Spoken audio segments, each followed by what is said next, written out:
तालुक्यात 18 आणि 19 ऑगस्ट 2025 ला 2 दिवस लगातार संततधार अतिवृष्टी झाल्यामुळे भिवापूर लगत असलेल्या मरू नदीला आसमानी पूर येऊन नदीकाठच्या शेत शिवारातील शेतपिके पूर्णतः जलमग्न झाले। परिणामी येथील शेतकरी आसमानी संकटाने पूर्णतः हवालदिल झालेल्या स्थितीत बैलपोळ्यासारख्या बळीराजाचा उत्सव कसा साजरा करावा या विवंचनेत असल्याचे दिसते। आधीच बी बियाणे, खते, फवारणी, कीटकनाशके, औषधी, शेत मशागतीसाठी बँकेचा कर्ज उजात दबलेल्या शेतकऱ्याने आसमानी संकटाला तोंड कसं द्यावं?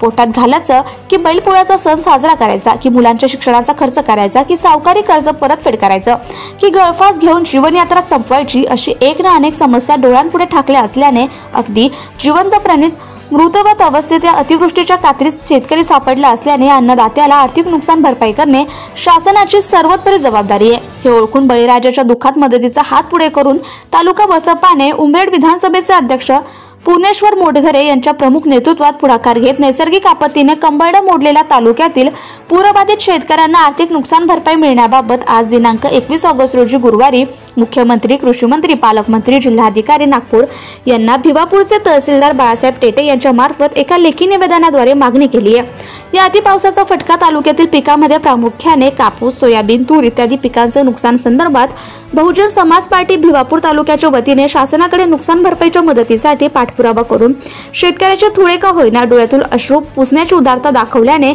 शेतकरी वर्गाला काहीसा दिलासा मिळाल्याचे चित्र दिसून येते। दिलेल्या निवेदनांवर शासन काय भूमिका घेणार याकडे भिवापूर तालुक्यातील शेतकऱ्यांचे लक्ष लागले, हे मात्र विशेष। यावेळी पुणेश्वर मोटघरे अध्यक्ष, उमरेड विधानसभा, एकनाथ वराडे उपाध्यक्ष, श्रीकृष्ण खोब्रागडे सचिव, जनबंधू नगरसेवक भिवापूर, विजय पाटील अध्यक्ष भिवापूर तालुका, बलवंत जांभूळकर शहर अध्यक्ष भिवापूर, प्रमोद धनविजय, किशोरसिंग मोहरे, अमरमेश, रामभगवानजी येवले, नरसिंग धनविजय, राहुल तांबे, अतुल जनबंधू, बीव्हीएफ उमरखेड, क्षितिज पाटील, चंदू जनबंधू, बंडू श्रीरामेश, शेषराव शहारे, अजय पाटील, वर्षाताई माटे, आजी माजी पदाधिकारी, कार्यकर्ते, सेक्टर प्रभारी, बूथ प्रमुख, समस्त हितचिंतक प्रामुख्याने उपस्थित होते। जनता टाइम्स, जटा टीव्ही चॅनल साठी मुख्य पत्रकार Maharashtra, Archana Lokhande. Subscribe now and press the bell icon. Never miss an update.